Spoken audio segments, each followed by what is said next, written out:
Welcome back to Car Stuff. This is Jesse. We got a quick little update on the OMG here. I got the dash out. Freaking finally. The dash is out. Now I can see all the nasty damage behind the dash.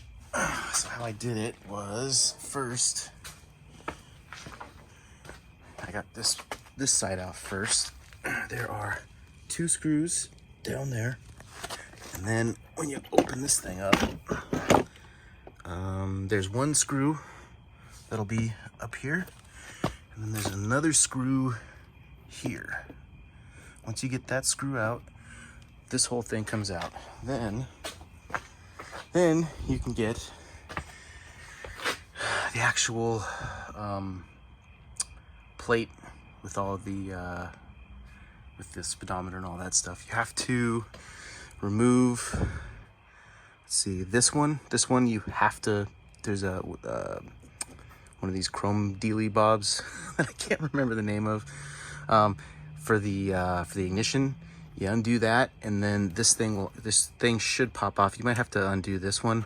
The choke, I don't know how to get that off. Luckily mine was disconnected, so if your choke is still connected, I don't know. That's what it looks like on the back.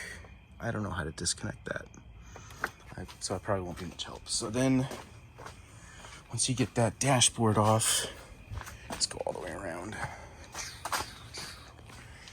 Then, you know, you've got your two screws under here and then two screws here, and then this thing will be loose and you can get it out. So I removed this one when I was pulling off the dash. You don't necessarily have to.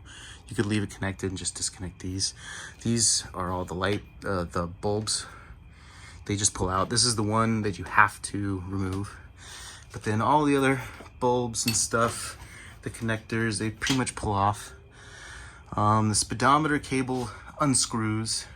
I already pulled it through, kind of all the way down there. But then once this is gone, oh geez, then you can get to that screw. And then there's another screw on the other side, of course. Super rusty, so I had to rip off the head in order to get it out, but that should be it. And then the dash is off. So hooray, I got the dash off.